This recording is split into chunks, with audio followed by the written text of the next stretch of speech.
जोहार। नई दिशा में आप सभी का स्वागत है। मैं हूं आपके साथ निधि कुमारी। झारखंड राज्य बने 2 दशक से ज़्यादा हो चुका है और इतने वक्त में हमने विकास के कई आयाम देखे हैं, कई सारे डेवलपमेंट हमने देखे हैं इस वक्त में। आज भी अगर रांची की सड़कों पर निकल जाएं तो कई ऐसे कंस्ट्रक्शन हैं जिसकी खूबसूरती देखकर हम आश्चर्य में पड़ जाते हैं। उसके अलावा अक्सर हमें सोशल मीडिया पे अपने राज्य की कई ऐसी खूबसूरती देखने को मिलती है जिसके बारे में हमें कभी खुद भी नहीं पता था। आज हमारे साथ नई दिशाएं की इस कड़ी में जो खास मेहमान जुड़े हैं वो एक फोटोग्राफर हैं, एक आर्किटेक्ट हैं और अपने काम के लिए इन्हें कई नेशनल और इंटरनेशनल पुरस्कार से पुरस्कृत किया गया है। हमारे राज्य को इन्होंने एक इंटरनेशनल प्लेटफॉर्म दिया, एक नेशनल प्लेटफॉर्म दिया और उसके साथ साथ इसकी जो खूबसूरती है उसको लोगों के बीच में लाया है, खासकर हमारे राज्य से बाहर के लोग। हम अपने स्टूडियो में स्वागत करना चाहेंगे प्रांजल कुमार का। Thank you ma'am for inviting me. आपका हमारे कार्यक्रम में बहुत बहुत स्वागत है। Thank you. और सबसे पहले तो फोटोग्राफर हैं आप, आर्किटेक्ट भी हैं और कई ऐसे जो हमने माइलस्टोन्स आपकी देखी उन सब पर हम चर्चा करेंगे, लेकिन हम उससे पहले आपकी शुरुआत में आते हैं कि किस तरीके से इसकी शुरुआत हुई। फोटोग्राफर की जो आपकी जर्नी है वो थोड़ी पहले उसकी शुरुआत हुई है, तो थोड़ा उसके बारे में हमारे दर्शकों को बताएं। एक्चुअली शुरुआत आर्किटेक्चर से हुई एंड आर्किटेक्चर के शुरुआत स्कूल पे अगर जाएं तो स्कूल के टाइम पे मैं बहुत एवरेज स्टूडेंट हुआ करता था, काफ़ी शांत बच्चा जो अपने चीज़ों का एक्सप्रेस नहीं कर पाता था। तो बाद में फ़ोटोग्राफी और आर्किटेक्चर एक दो ऐसा फील्ड है जिस पे आप अपनी चीज़ों को एक्सप्रेस करते हो। तो स्कूल के वक्त जब मैं चीज़ों को एक्सप्रेस नहीं कर पाना, लोगों से सिर्फ सुनता था, कुछ बोल नहीं पाता था, तो वो सारी चीज़ें मैंने काफ़ी चीज़ें देखी एंड एक फेज़ आया लाइफ में जब हमारी फैमिली ने बहुत कुछ I lost my sister and 2 साल हम लोग काफ़ी ऐसे फेज़ पे चले गए जहाँ पे सराउंडिंग पे क्या हो रहा है चीज़ें समझ नहीं आती थी। एंड उस वक्त मेरे लिए वो सबसे लोवेस्ट पॉइंट था लाइफ का, जब आप लोगों से ताने भी सुन रहे हो, आप फेलियर फेस कर रहे हो लाइफ में एंड आपको आपके किसी चीज़ के लिए जाने नहीं जा रहे, फैमिली को आपको संभालना है, घर पे इकलौते थे हम जो चीज़ों को मैनेज करना था। एट दैट टाइम आर्किटेक्चर का मुझे कोई आइडिया भी नहीं था, ना इधर फोटोग्राफी का, बट अपना एक वर्चुअल वर्ल्ड में जी रहा था जिस पे मैं अपने आप को हीरो समझता था। बट रियल वर्ल्ड में मैं शायद मुझे मोहल्ले के लोग भी मुझे अच्छे से ना पहचानते हों। उस वक्त जब ऐसी चीज़ें गुजर रही थी, एक अंकल थे, उन्होंने मुझे इनवाइट किया कि आप मेरे ऑफिस में कम से कम आके बैठो तो मेरा माइंड थोड़ा खुलेगा, चीज़ों को देखूँगा, मैं कुछ लाइफ में आगे बढ़ूँगा। तो मैं जब उस ऑफिस पे गया तो उसके पहले मुझे कंप्यूटर्स से बहुत इंटरेस्ट था, चीज़ों पे वेबसाइट डेवलप करना, ये सारी चीज़ें। तो उन्होंने बोला वेबसाइट पे आप हेल्प कर दो, तो मैं उनके सिस्टम पे बैठा एंड चीज़ें इंस्टॉल कर रहा था and I found software architecture का। तो उसे मैं ओपन किया तो सडनली एक आर्किटेक्ट मैम थी बाजू में, तो उन्होंने मुझे पॉइंट आउट करके बोला कि ये आर्किटेक्ट्स के सॉफ्टवेयर हैं, आप क्यों यूज़ कर रहे हो। तो वो काफ़ी मतलब मेरे लिए लोवेस्ट पॉइंट पे ले गया कि मैं एटलीस्ट आर्किटेक्चर का सॉफ्टवेयर भी यूज़ नहीं कर सकता हूँ, मैं इतना लाइफ में पीछे रह गया। तो मैंने अंकल से पूछा कि आर्किटेक्चर कैसे करते हैं, तो उन्होंने थोड़ा बहुत गाइड किया एंड फिर फर्दर मैंने नेक्स्ट डे ही सर्च किया कि आर्किटेक्चर के कॉलेजेस क्या है, क्या कॉम्पिटिशन्स होते हैं। एंड उस वक्त से मेरे अंदर था कि अब मुझे अपने इस पॉइंट से ऊपर ही उठना है, नीचे नहीं जाना है। तो आर्किटेक्चर में मैंने एडमिशन लिया एंड जो कंपटीशन एंट्रेंस एग्ज़ाम होते हैं नाटा, मैंने क्वालिफाई किया एंड फर्स्ट सेमेस्टर से फाइनल सेमेस्टर तक मैंने किसी सब्जेक्ट पे, किसी कंपटीशन पे कभी सेकंड पोजीशन पे नहीं आया। तो वो जब आपको इनिशियल स्टेज पे जो आप इतने चीज़ों को फेस किए होते हो एंड जब आपको ऐसा कुछ मिल रहा होता है प्लेटफॉर्म जहाँ पे आप अपना पूरा एफर्ट पुट कर सकते हो, तो मैंने वो दिया। इस जर्नी पे फोटोग्राफी आया सेकेंड ईयर पे। एक्चुअली फर्स्ट ईयर के लास्ट पे एक कंपटीशन हुआ करता था नासा, आर्किटेक्चर एसोसिएशंस के होते थे, तो कुछ सीनियर्स ने बताया कि इस पे अगर आपकी फ़ोटोग्राफी जाती है यू विल काफ़ी अच्छा होगा। तो मैंने फ़ोटोग्राफी अपने VGA फ़ोन से करना शुरू किया एंड क्वालिटी अच्छे नहीं हुआ करते थे, तो काफ़ी कभी उस चीज़ को एप्रिसिएशन नहीं मिला, ना नासा पे वो सीट्स गए। तो मैंने सेम फ़ोटोग्राफ़ी को मैंने ऑनलाइन सर्च किया कि कहाँ पे कंपटीशन हो रहे हैं जहाँ पे मैं पार्टिसिपेट कर पाऊँ, जहाँ पार्टिसिपेंट कम हो तो प्रोबेबिलिटी ऑफ विनिंग बहुत बढ़ सकता है। तो मैंने आज़ाद हिंद यूनिवर्सिटी पे मैंने कंपटीशन पे अपना फ़ोटोग्राफ़ी भेजा and I got the first prize, क्योंकि मैंने जो फ़ोटोग्राफ़ी किया था वो जगन्नाथ टेम्पल के पास मैंने एक केज पे बंद था पैरट एंड हवा पे उड़ रहा हुआ बलून को मैंने कैप्चर किया था। तो ये कॉन्सेप्ट था कि जिससे फ्रीडम चाहिए वो पिंजड़े में बंद है, और जिसे उड़ना चाहिए वो हवा, जिसे नॉन लिविंग थिंग वो हवा पे उड़ रहा है। तो उस दिन समझ में आया कि आपके लिए क्वालिटी से ज़्यादा इम्पॉर्टेंट है आप concept and story behind the picture. तो ये चीज़ को लेकर मैंने आगे फ़ोटोग्राफ़ी पे जर्नी स्टार्ट किया। जब मैंने शुरू किया था बहुत लोगों ने बुली भी किया फ़ोटोग्राफ़ी को लेकर, तो बट मैं रुका नहीं, क्योंकि आप जब छोटी छोटी चीज़ों को सेलिब्रेट करते हो ना, छोटे छोटे कमेंट्स को सेलिब्रेट करते हो, तो आप अपने सक्सेस एक जर्नी है ना कि एक डेस्टिनेशन है जिस पे आप पहुंच गए तो सक्सेस हो गया। जब आप कुछ अच्छा क्लिक कर रहे हो, आपके बाजू में बैठा हुआ इंसान अगर उस चीज़ को कॉम्प्लीमेंट कर दे, आज उस दिन का वो, उस मोमेंट का वो सक्सेस है। आप उस चीज़ से इंस्पायर होके आप अगले मोमेंट जाओगे कि कभी आपको हो सकता है आपके कॉलेज का गार्ड आपको अप्रिसिएट कर दिया, कल को उस कॉलेज के फैकल्टी अप्रिसिएट करेंगे।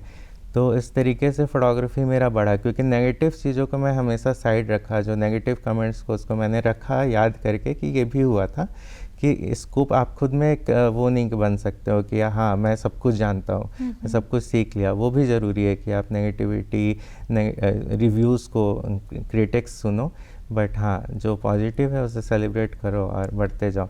तो यही एक बेसिक मेरा आधार रहा आर्किटेक्चर एंड फोटोग्राफी को लेके। अगर मैं बात करें फोटोग्राफी पे, अगर मैं आऊँ, एक आपका प्रोजेक्ट रहा था झीरी के डंपिंग यार्ड पे, हाँ। जिसको कि बहुत ज़्यादा अटेंशन भी मिली थी, और मुझे लगता है कि एक बहुत ही अमेजिंग तरीका था वो, है ना, उस इशू को सामने लाने का। उसका आइडिया किस तरीके से आया, वो जो पूरा प्रोजेक्ट है, मैं चाहती हूँ उस बारे में सबसे पहले आप दर्शकों को समझाएं। वो प्रोजेक्ट मेरे माइंड में बहुत दिन से था एंड क्योंकि मैं वहाँ से रोज़ गुजरता था प्रोजेक्ट के रिगार्डिंग, रिंग रोड से क्रॉस करना, तो मैं बहुत बार आर्टिकल्स देखता था कि उस पर क्या डेवलपमेंट हो रहा है एंड चीज़ों को जब आप स्टेट लेवल पे आप और ये कोई सिर्फ झारखंड का इशू नहीं, आप दिल्ली पे भी ऐसे डंपिंग यार्ड देख सकते हैं। इंटरनेशनल बहुत सारे कंट्रीज़ में ऐसे इश्यूज़ हैं, डंपिंग यार्ड है जिसमें कचड़े फेंके, रिसाइकल नहीं हो रहा है। तो इसे ग्लोबल इशू बनाने का एक तरीका मुझे लगा कि फ़ोटोग्राफी एक मेरे हाथ में औजार है।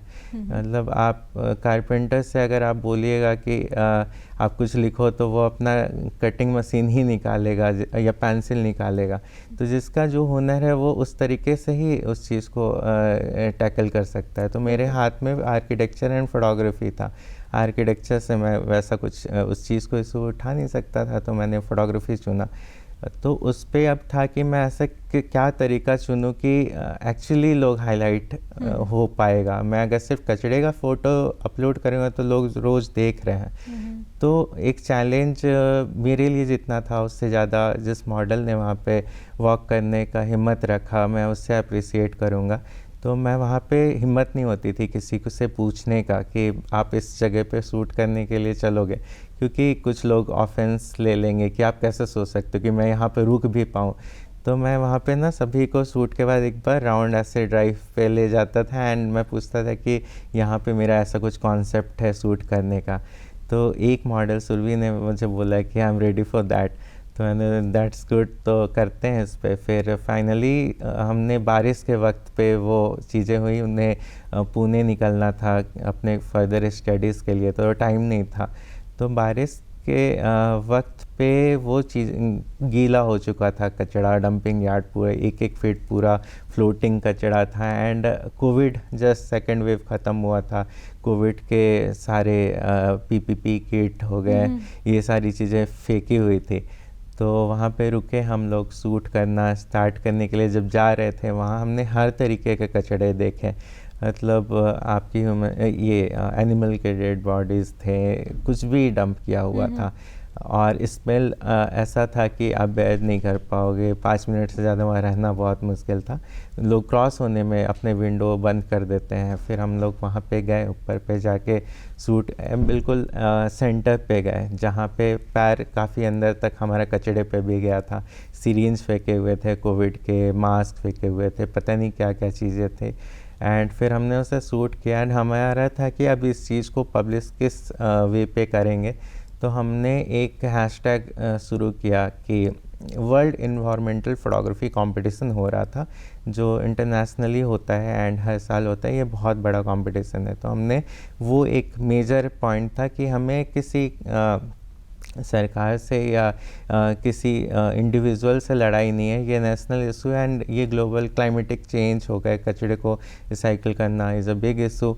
तो वैसे कंपटीशन पे करेंगे, अगर हमारा शॉर्ट लिस्ट पे होता है तो ये ग्लोबल लेवल पे फेमस होगा, लोग समझ पाएंगे। तो हमें जब एंट्री भेजना था वो 1 महीने के बाद भेजना था। हमने कुछ फ़ोटोग्राफ्स अपने सोशल हैंडल पे अपलोड किए एंड हमें पता नहीं था वो कितने लोगों तक पहुंच गया। अचानक एक दिन आया एंड मुझे बहुत सारे मीडिया हाउसेस से कॉल आने शुरू हुए, आर्टिकल्स। एंड याद है मुझे, मोराबादी ग्राउंड रांची में है, वहाँ पे अराउंड 15 to 16 माइक थे, अलग अलग मीडिया हाउसेस थे जो हमें इंटरव्यू कर रहे थे उस चीज़ के लिए।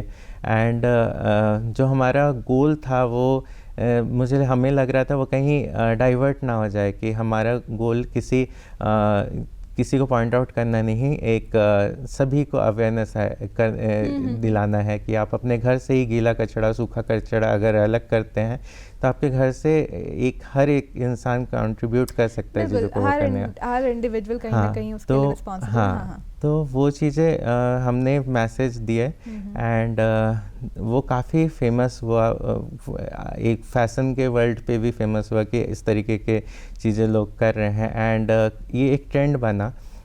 तो अभी रिसेंटली मैंने यहाँ पे साउथ अफ्रीका के कुछ लोगों का मैंने देखा, उन्होंने मुझे टैग किया था, उन्होंने भी शूट किया है। तो इस तरीके से काफ़ी वो वर्ल्ड वाइड फेमस हुआ वो शूट।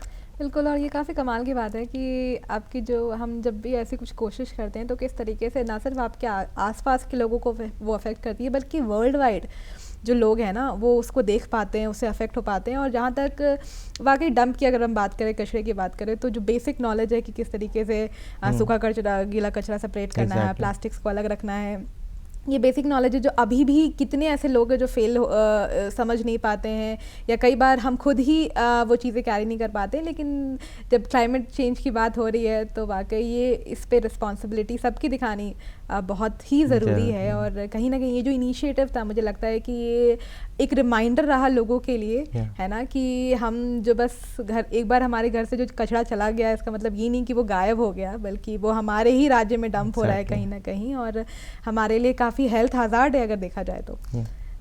इसके साथ ही अगर हम आर्किटेक्चर की आपकी जर्नी की बात करें तो 2019 में आपने प्रधानमंत्री आवास योजना में झारखंड का जो मॉडल है वो हमारे माननीय प्रधानमंत्री नरेंद्र मोदी जी के सामने प्रस्तुत किया था। वो जो एक्सपीरियंस रहा है, कैसी उसकी तैयारी रही, क्या वो सफ़र रहा, उस बारे में थोड़ा बताइए।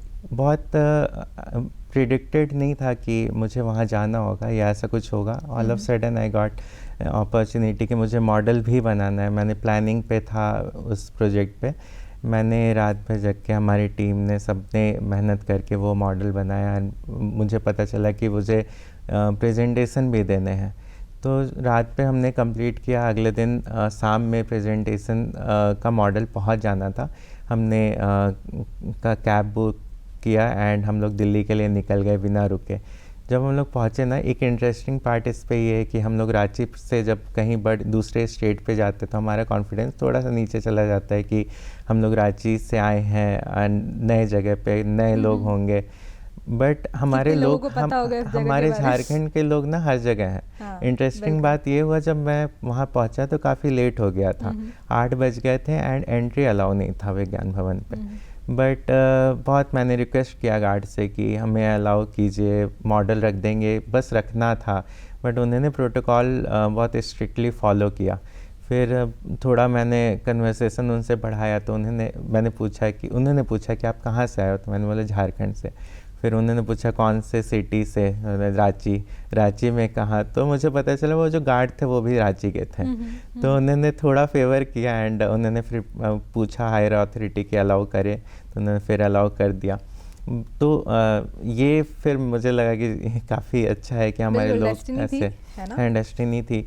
एंड फिर प्रेजेंटेशन हमने दिए, तो मुझे उस वक्त पता नहीं था, चीज़ें पब्लिश हुई एंड मेरे फ्रेंड यूपीएससी का प्रिपरेशन कर रहा था, उन्होंने आर्टिकल दिखाया, पेपर पे आए हुए थे। तो काफ़ी मेरे लाइफ का एक ऐसा मोमेंट था जब आप माननीय प्रधानमंत्री के सामने अपने स्टेट को रिप्रेजेंट कर रहे हो। बिल्कुल बिल्कुल, और काफ़ी बड़ी अचीवमेंट है। इनफैक्ट मैं जैसा आपका जो जर्नी शुरू हुआ, आप जब पढ़ाई कर रहे थे उस वक्त से ही आपने इसके तरफ काम करने की शुरुआत कर दी, पर अभी अगर आप मुड़कर देखें तो मैं चाहूँगी कि आप हमें बताएं कि एक हमेशा एक बिगेस्ट एक माइलस्टोन होता है या एक ऐसा ये पॉइंट होता है जब आप पहुँच के आपको लगता है कि हाँ, जिस डायरेक्शन में निकले थे वो हमने अचीव कर लिया है, या फिर कहीं ना कहीं वो एक इंडिकेशन होता है कि सही डायरेक्शन में जा रहे हैं। आपके लिए वो क्या रहा? एक्चुअली मैं जब स्कूल में था ना, मैंने लाइफ से इतना एक्सपेक्टेशन रखा नहीं था जितना मैं आज पा लिया हूँ। था बस कि खुश रहना है। और मुझे लगता है कि एक पर्सन के लिए, आप आर्टिस्ट हो या फिर आप जॉब करते हो या कुछ भी करते हो, आप अपना बेंचमार्क खुद सेट करते हो और बेंचमार्क होना चाहिए खुश रहना। अगर आप वो अचीव कर लिए तो वो सबसे बड़ा माइलस्टोन है। तो ऐसे बहुत सारी चीज़ें हुई जो हर मंथ या 6 महीने में या कुछ ना कुछ, ये यहाँ पे आना भी एक पार्ट ऑफ माइलस्टोन ही मैं कंसिडर करता हूँ। तो वो हर टाइम अपग्रेड होते जाता है। और छोटा बड़ा मैंने बोला ना, हर चीज़ को सेलिब्रेट करना मतलब बहुत अच्छा पार्ट है। तो माइलस्टोन कुछ बड़ा या छोटा नहीं, बट हाँ, अब अच्छा लगता है कि मैं रांची पे रहा एंड चीज़ें कर रहा हूँ, अपने पैसन को फॉलो कर रहा हूँ। लोग पैसन नेगलेक्ट करना शुरू कर देते हैं जब आप अपने प्रोफेशन पे ध्यान ज़्यादा देने लगते हैं। दोनों इक्वल है। आप जब बोर हो रहे हो तो आपका एक पैसन है जो आपको पकड़ के रखेगा। तो इस तरीके से लाइफ चल रही है वाकई। और मुझे लगता है कि अगर आपका पैशन और आपका जो जॉब है वो मिल जाए तब तो फिर कमाल की बात है। एग्जैक्टली, हाँ, वो भी है। एक जो मुझे बहुत ही अच्छी बात लगी आपकी जर्नी की, वो ये जो खासकर मैं हमेशा आजकल यंग लोगों में हम देखते हैं किस तरीके से हम फेम और मनी के पीछे अपने राज्य को छोड़कर आगे निकल जाते हैं। लेकिन आपकी जर्नी में आपको दुबई से आपकी जब जर्नी की शुरुआत हो रही थी, आपको काफ़ी अच्छा ऑफर मिला था, लेकिन उसको छोड़कर आपने डिसाइड किया कि नहीं, मुझे अपने स्टेट में रहना है और जो भी काम है मुझे अपने स्टेट में रहकर ही काम करना है। वो डिसीजन क्या हार्ड था या किस तरीके से वो डिसीजन लिया, और अल्टीमेटली फिर आज जब आप देखते हैं तो क्या लगता है कि क्या कुछ उसका असर रहा आपकी जर्नी पर? हाँ, जब मैंने कॉलेज कंप्लीट किया था तो मैंने अपने जॉब पोर्टफोलियोज अप्लाई किए थे। एंड अल हरास इज़ एशिया का one of the largest urban asset company है। तो उस पर मुझे अच्छा जॉब ऑफर मिला, दुबई का था एंड 3 इयर्स का कॉन्ट्रैक्चुअल था कि आप रांची अपने कंट्री नहीं आ सकते हैं, आपके लाइसेंस पासपोर्ट रख लिए जाएंगे एंड आपको इस तरीके से रहना होगा, आइसोलेटेड रहना होगा अपने कंट्री से। दैट टाइम जो आप कॉलेज के टाइम पे आप अपने पेरेंट्स से पैसे लिए हुए होते हो, पढ़ाई पे काफ़ी इन्वेस्टमेंट हो चुका होता है एंड आपका एक ही गोल होता है कि कंप्लीट करके एक अच्छा सैलरी लेकर आप चीज़ें रिटर्न करो अपने पेरेंट्स को या अपने जो रिक्वायरमेंट्स है उसे फुलफ़िल करो। उस वक्त मेरा ये था कि एक तो मैं अपने पेरेंट्स से 5 साल दूर रहा पढ़ाई करने के लिए एंड उनको सपोर्ट करना बहुत ज़रूरी था। एंड मुझे राज्य से बहुत प्यार था। इनफैक्ट जब दुर्गा पूजा के वक्त मेरा कॉलेज का सेमेस्टर चल रहा होता था, एक दिन का अगर गैप पढ़ाई करने के लिए मिलता था तो मैं रांची आके वो दुर्गा पूजा देख कर फिर वापस कॉलेज चला जाता था। तो इतना लगाव रहा तो था कि मैंने मतलब जो प्रोफेशनल गोल्स है ना वो आप कभी ऊपर नीचे कर सकते हो, लेकिन जो पर्सनल जो आपका पेरेंट्स हैं, आपके जो शहर है वो आप बदल नहीं सकते हो। एंड इसलिए मैंने रांची प्रेफर किया। एंड जो मुझे जॉब ऑफ़र मिला था दुबई का, उसका 10% मुझे रांची पे मिल रहा था एंड मैंने उससे शुरुआत करी। तो उस वक्त ही गोल था कि मेरा हुनर है मेरे हाथ में, मैं दुबई जैसे हाई राइज बिल्डिंग तो रांची में भी बना नहीं पाऊँगा, बट हाँ वर्नाकुलर जो रांची का आइडेंटिटी है वो तो मैं कैरी कर सकता हूँ। और धीरे धीरे वो एक फेज़ ज़रूर लाऊंगा कि यहाँ भी हाई राइज बिल्डिंग बनेंगे और उसका आर्किटेक्ट मैं बन सकता हूँ। तो कभी रिग्रेट हुआ नहीं कि मैं क्यों रांची छोड़ा, क्योंकि अब वो सारी चीज़ें नहीं रहेगी। जो सैलरी मुझे ऑफ़र हुआ था साल के, शायद मैं वो 2-3 महीने में अब खुद के फर्म पे मैं कर लेता हूँ। बिल्कुल, मुझे लगता है कि अगर आपके अंदर हुनर है तो आप किसी भी कोने में रहिए, कहीं ना कहीं अपॉर्चुनिटी जो है आप तक खुद चल कर आ जाती है। इस स्पेशली जब हम आर्किटेक्चर की बात करते हैं तो हम ये भी रियलाइज़ करते हैं कि कहीं ना कहीं जो सिटीज़ होती है ना, ये उसमें आर्किटेक्चर का एक बहुत इंपॉर्टेंट रोल रहता है। अगर हम पेरिस की बात करें या रोम जैसे शहर की हम बात करें, दुबई की है अगर हम एग्जांपल्स ले लेते हैं, तो वो जो उनकी आर्किटेक्चर है कहीं ना कहीं टूरिज़्म का एक बहुत इंपॉर्टेंट सोर्स रह गया है। फिर आप ये भी रियलाइज़ करते हैं कि किस तरीके से जो कंस्ट्रक्शन है ये आपको अभी तो डेवलपमेंट की तरफ लेके जा रही है, लेकिन अगर आप फ्यूचर में जाएंगे तो आपके लिए एक हिस्ट्री का इम्पॉर्टेंट पार्ट बन के ये रह जाएंगी। जो आपके पीयर्स होंगे, जो फ्यूचर जनरेशन होगा, उन्हें काफ़ी कुछ सीखने को मिलेगा। अगर हम अभी झारखंड की बात करें तो उस लेवल मुझे ऐसा लगता है कि वहाँ तक पहुँचने में हमें वाकई अभी काफ़ी टाइम लगेगा, लेकिन फिर भी कहाँ कुछ हम चूक जा रहे हैं या फिर किस डायरेक्शन में हम जा रहे हैं? मुझे लगता है हम लोग कहीं चूके नहीं हैं। अगर अभी पूरे वर्ल्ड की बात करूँ, आप दिल्ली जाइए, जयपुर जाइए, जयपुर पिंक सिटी के नाम से फेमस था। जोधपुर जाए तो आपको ब्लू हाउसेस दिखते। आप मोरक्को जाएंगे तो वहाँ पे आपको बहुत कलरफुल स्ट्रीट, लो हाइटेड बिल्डिंग्स ये सब दिखेंगे। बट अभी जो चीज़ें बदली है, अभी लोग बेसिक्स में जाके बहुत कमर्शियल हो गए हैं चीज़ों को लेके। आप कहीं भी जाएंगे आपको ग्लास दिखेगा, कंक्रीट दिखेगा। आप ये नहीं बोल सकते हैं कि ये ग्लास जयपुर का है या राजस्थान ये रांची का है या फिर दिल्ली का है। तो अभी जो डेवलपमेंट हो रहा है ना, ये वैसा डेवलपमेंट नहीं है जो उसकी आइडेंटिटी बनाएगा उस शहर का।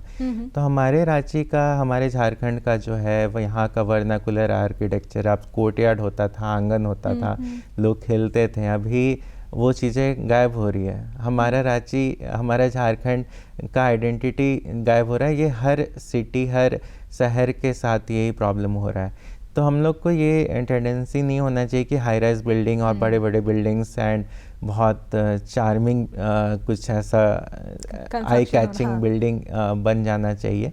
हाँ, कमर्शियल का भी इम्पोर्टेंस है, क्योंकि उससे आपको ये जॉब्स मिलते हैं, लोगों को स्कोप मिलता है, सिटी में इन्फ्लक्स होता है, रेवेन्यू, इकोनॉमी, ये सारी चीज़ों के लिए।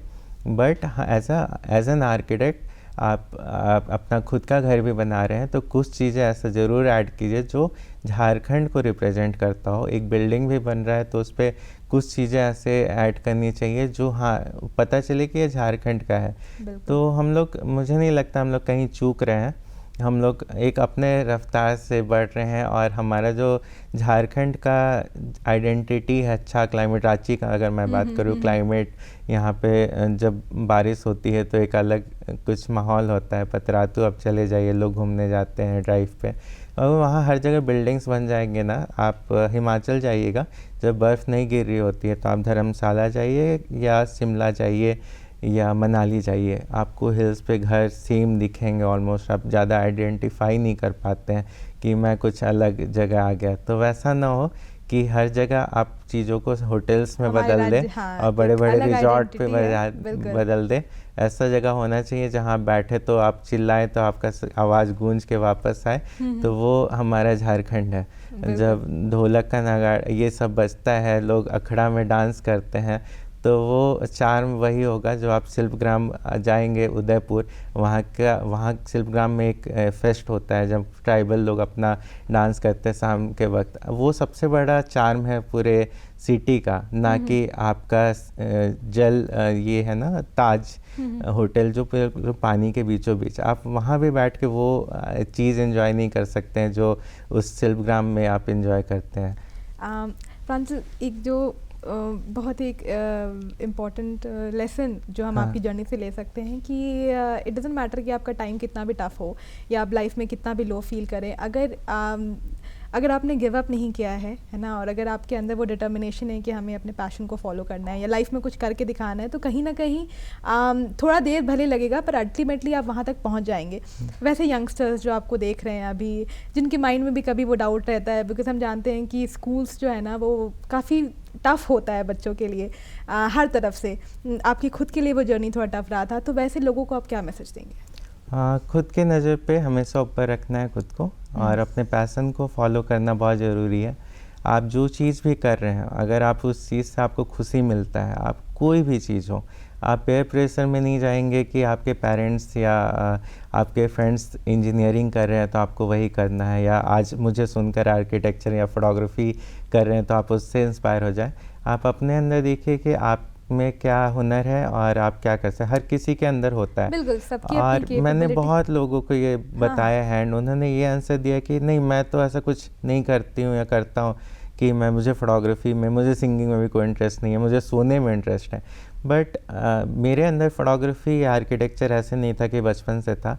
एक चीज़ है, आप किसी चीज़ पे कंसिस्टेंट रहेंगे, उसको टाइम देंगे, तो आप उस चीज़ में 5 साल दे दीजिए, अच्छे से दे दीजिए, उसके बारे में पढ़ लीजिए, रिजल्ट आएंगे एंड आप उस चीज़ में बहुत ऊपर जाएंगे। बिल्कुल, बिल्कुल। तो आप किसी चीज़ को भी पकड़ सकते हो। हाँ, सिंगिंग और एक कुछ चीज़ें ऐसी हैं जो आपके गले की बात, जो रियाज का चीज़ है, वो आप मेहनत कीजिए तो उसमें भी आएगा, आप अपना आइडेंटिटी खुद बनाएंगे। लेकिन अल्टीमेटली यही है कि अपने टैलेंट्स को पहचानिए, अपनी कैपेबिलिटीज़ को पहचानिए। आप प्रांजल, आप हमारे शो पर आए, आपने अपनी जर्नी शेयर की, उसके लिए बहुत बहुत शुक्रिया। हम चाहेंगे आपकी आगे की जो जर्नी है वो और अच्छी रहे। इसी के साथ हमें भी दीजिए इजाज़त। नमस्कार, जोहार।